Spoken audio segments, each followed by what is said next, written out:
और इसके लिए आपको इधर उधर देखने की जरूरत नहीं है। आप इंडी अलायंस वालों के बयान देख लीजिए, हर कोई अलग अलग आंकड़ा बताता है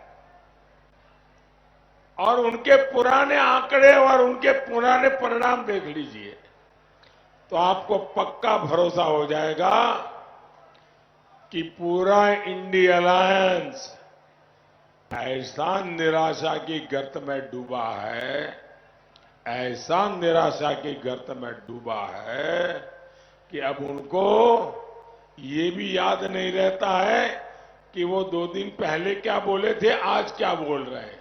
ये हाल है इनका। भाइयों बहनों,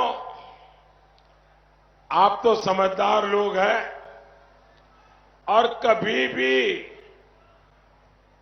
अपना समय, अपनी शक्ति आप लोग व्यर्थ नहीं जाने देते, कभी भी बेकार नहीं जाने देते।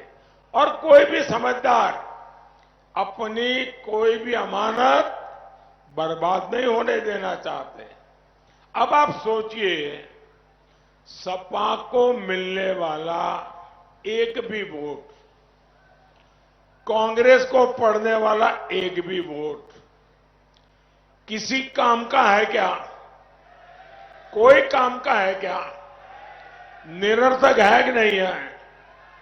निरर्थक है कि नहीं है?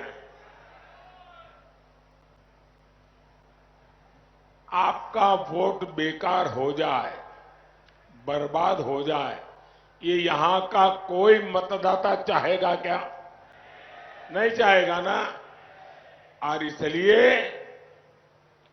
आपका वोट उसको पड़ना चाहिए जिसको आप सरकार बनाने के लिए देना चाहते हैं, जिसकी सरकार बनने की गारंटी है। आप मुझे बताइए भाई, इस बार सच्चे दिल से बताना, मैं आया हूं इसलिए गप मत मारना, सच्चे दिल से बताओगे? सच्चे दिल से बताओगे? हाथ ऊपर करके बोलिए, सच्चे दिल से बताओगे? मुझे बताइए, इस चुनाव के बाद किसकी सरकार बनेगी? किसकी सरकार बनेगी? किसकी सरकार बनेगी? तो वोट बर्बाद होने देना चाहिए क्या? अच्छा, दूसरा, कभी भी पुण्य कार्य मिलता हो तो मौका गंवाना चाहिए क्या? भाई अब तो पुण्य कार्य मिलने ही वाला है, मेरा क्या जाता है, मैं तो नहीं जाऊंगा तो भी चल जाएगा, मोदी की सरकार बनना तो पक्का है, तो आपको पुण्य मिलेगा क्या? अगर आप वोट नहीं डालेंगे तो आपको पुण्य मिलेगा क्या? आज 80 करोड़ लोगों को मुफ्त खाना मिलता है, मुफ्त राशन मिलता है, तो वो आशीर्वाद देते हैं कि नहीं देते हैं? आपको पुण्य मिलता है कि नहीं मिलता है? लेकिन अगर आपने वोट नहीं दिया होगा तो वो पुण्य आपके खाते में जमा होगा क्या? तो मैं इतने अच्छे काम करने वाला हूं, हर काम से पुण्य मिलने वाला है, वोट देने वाले को वो पुण्य जरूर पहुंचने वाला है।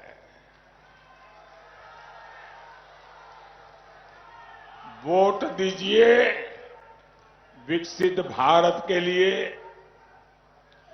वोट दीजिए आत्मनिर्भर भारत बनाने के लिए। साथियों, 22 जनवरी 2024 इस देश में बहुत लोग हैं जिनको अपने बेटे का जन्मदिन याद नहीं है, अपनी पत्नी से बात करते हैं, शादी की तारीख भूल जाते हैं, लेकिन इस देश के बच्चे बच्चे को पता है 22 जनवरी 2024।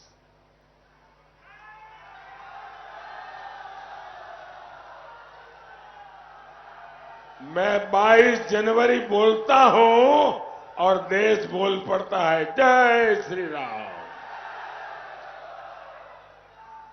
अयोध्या में उस ऐतिहासिक दिन मैंने कहा था, राम से राष्ट्र, विरासत से विकास, आध्यात्म से आधुनिकता।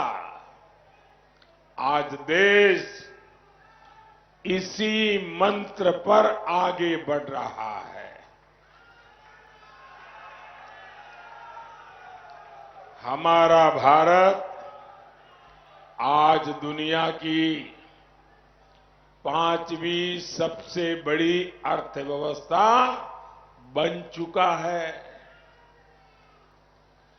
आज भारत का कद बढ़ा है, आज भारत का सम्मान बढ़ा है। भारत अब वैश्विक मंचों पर बोलता है तो पूरी दुनिया बड़े ध्यान से सुनती है। भारत फैसले लेता है तो दुनिया उसके साथ अपने कदम मिलाने की कोशिश करता है। और ये जो आतंक का सरपरस्त देश हमें आंखें दिखाता था, धमकियां देता था, आज उनकी हैसियत वैसी हो गई है, न घर का न घाट का, और अनाज भी उनको नसीब नहीं हो रहा। साथियों, पाकिस्तान तो पस्त पड़ गया है, लेकिन उसके हमदर्द सपा कांग्रेस वाले अब भारत को डराने में जुटे हैं। आप हैरान हो जाएंगे भाई, ये क्या बोलते हैं? ये लोग कहते हैं, हमें सुनाते हैं, उनको मालूम नहीं होता 56 इंच क्या होता है।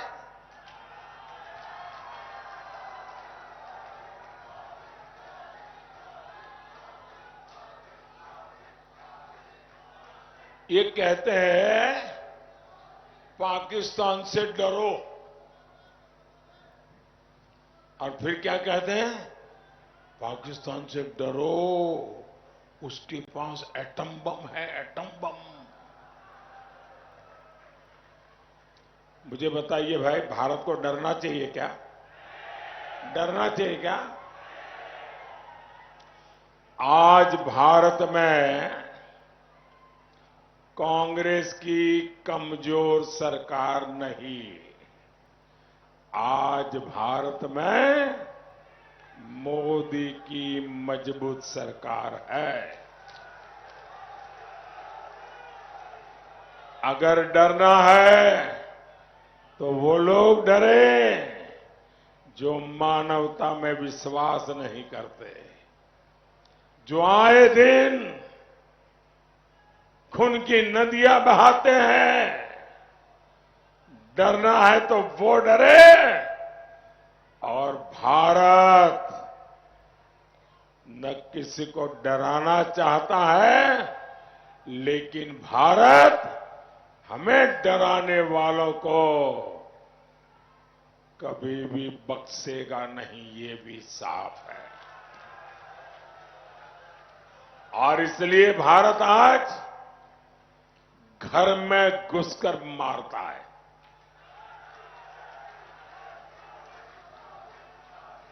साथियों, मैं सपा कांग्रेस के दोनों शहजादों की फ्लॉप फिल्म की बार बार रिलीज से हैरान हूं। ये दोनों शहजादे अब मिलकर अफवाह उड़ा रहे हैं। ये कहते हैं यूपी की 79 सीट जीत जाएंगे। मैं पहले सुना करता था कि लोग दिन में सपने देखते हैं। मुझे अब पता चला दिन में सपना देखने का मतलब क्या होता है।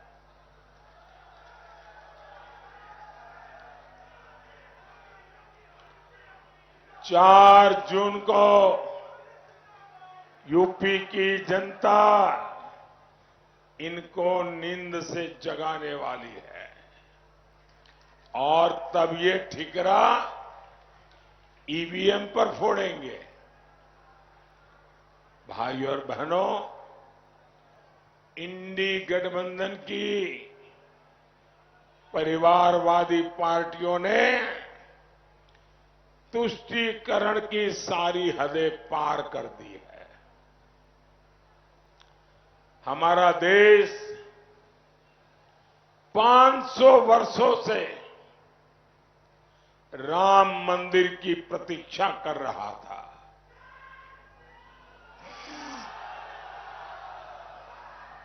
लेकिन ये इंडी वालों को राम मंदिर और राम से परेशानी है।